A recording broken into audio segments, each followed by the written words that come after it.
I really gotta figure out my own intro. No, I'm not doing Justin's stupid trash intro. I'll just make my own intro whenever I feel like it or something. But this isn't the video for that. If you read the title, then you know what we're gonna do today.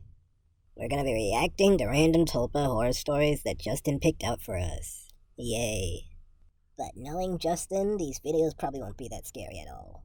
And since I kinda am a Tulpa, yeah, these videos obviously aren't gonna scare me. It's not like I scare myself or anything. Except for like when I flex in the mirror in the morning and stuff. I'll be like, whoa, put those guns away before you hurt somebody, dude. Alright, so this first video is called, Tulpa Creepypasta Storytime by Mr. Creepypasta. Let's just play the dang video. Last year I spent 6 months participating in what I was told was a psychological experiment. I found an ad in my local paper looking for imaginative people looking to make good money. Since it was the only ad that week that I was remotely qualified for, I gave them a call. Not even a minute into the video, and it's already starting to sound like Five Nights at Freddy's. Is this like, I don't know, a Tulpa version of FNAF? Five Nights at Terry's. And we arranged an interview. They told me that all I had to do is stay in a room, alone, with sensors attached to my head to read my brain activity. And while I was there, I would visualize a double of myself. They called it my Tulpa. It seemed easy enough. I'd agreed to do it as long as they told me how much I'd be paid. And the next day I began. So you're getting paid to just sit there and daydream? Where's this in real life? Justin can finally get a job for one.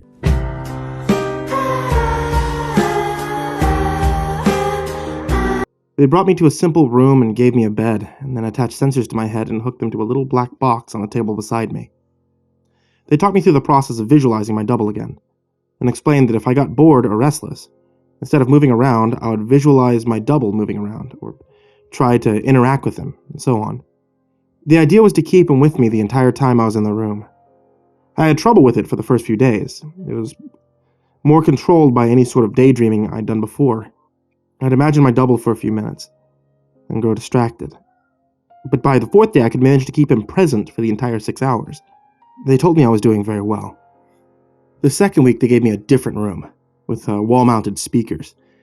They told me they wanted to see if I could still keep the Tulpa with me in spite of distracting stimuli. The music was discordant, ugly, unsettling. It made the process a little more difficult, but I managed nonetheless. The next week, they played even more unsettling music, punctuated with shrieks, feedback loops. Sounded like this old-school modem dial-up, guttural voices speaking in some foreign language. I just laughed it off. I was a pro by then. After about a month, I started to get bored. To liven things up, I started interacting with my doppelganger. We'd have conversations or play rock, paper, scissors, or I'd imagine him juggling or breakdancing or whatever caught my fancy. I asked the researchers if my foolishness would adversely affect their study, but they encouraged me. So I played and communicated, and that was fun for a while. And then it got a little strange. I was telling him about my first date one day, and he corrected me. I'd said my date was wearing a yellow top, and he told me it was a green one. I thought about it for a second, and I realized he was right. Why would your Tulpa vividly remember that one specific detail? That's a little strange. It creeped me out, and after my shift that day, I talked to the researchers about it. You're using the thought form to access your subconscious, they explained.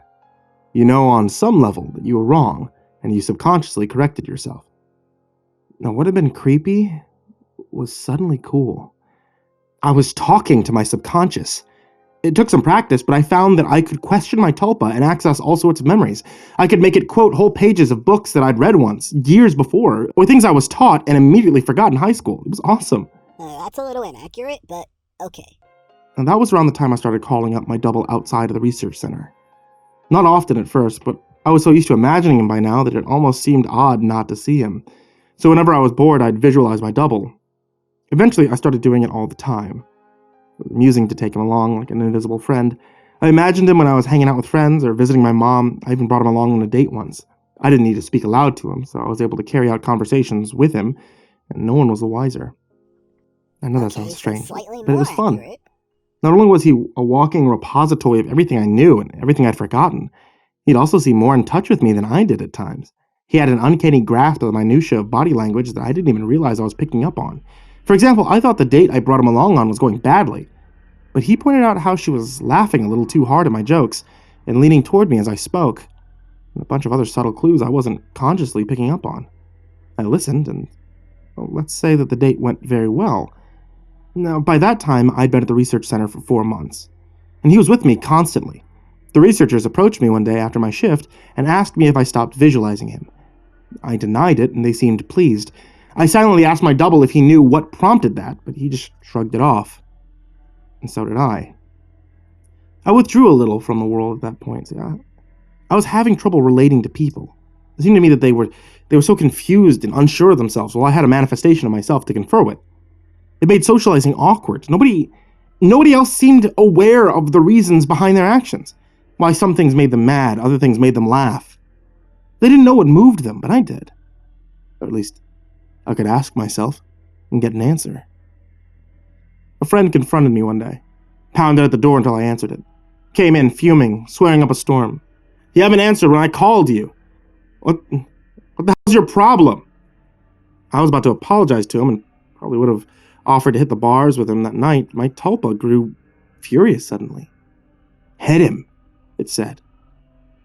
Before I knew what I was doing, I had. I heard his nose break. He fell to the floor. He came up swinging. We beat each other up and down my apartment. I was more furious than I had ever been, and I was not merciful. Knocked him to the ground, gave him 2 savage kicks to the ribs. That's when he fled, hunched over, sobbing. Whoa, this got a little action-packed all of a sudden. The police were by a few minutes later, but I told him that he'd been the instigator, since he wasn't around to refute me. Let me off with a warning. My Tulpa was grinning the entire time. I spent the night crowing about my victory, sneering over how badly I'd beaten my friend. It wasn't until the next morning when I was checking out my black eye and cut lip in the mirror that I remembered what had set me off. My double was the one who'd grown furious, not me. I'd been feeling guilty, a little ashamed, but he'd goaded me into a vicious fight with a concerned friend. He was present, of course, knew my thoughts. You don't need him anymore. You don't need anyone anymore, he told me. And I felt my skin crawl. That part was a little random, not gonna lie. It's not like I get mad and suddenly beat up one of Justin's friends for no reason. Not that he has any friends to beat up anyway. So, yeah, after that part it starts to get a little gruesome, so we're gonna cut it here and go to the next video. Alright, Justin, what do you got in store for us next? Hopefully it's something with the moving background, because I'm getting sick of looking at whatever this is. Oh god, no, what are we about to watch, Justin? This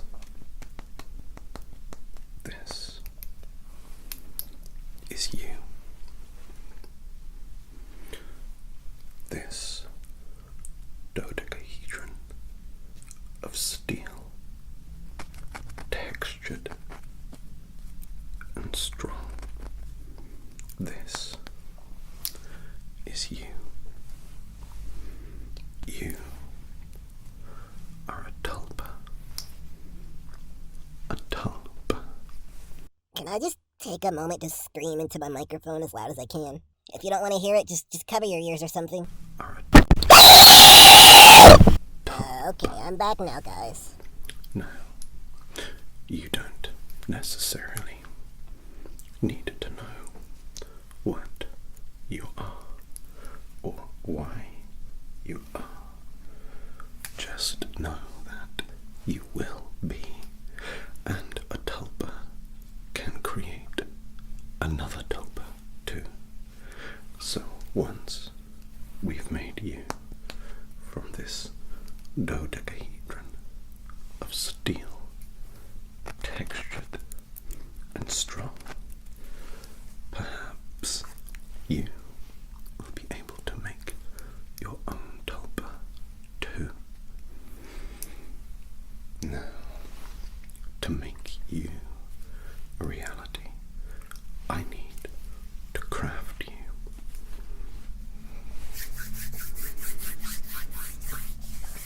I need to imagine what your nose is like. Help, I'm being forced to watch this. Oh god, I do not like this right now. Your nose. Your brow.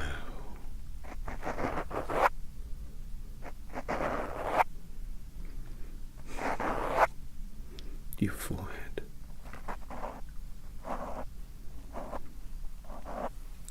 The tip of your nose.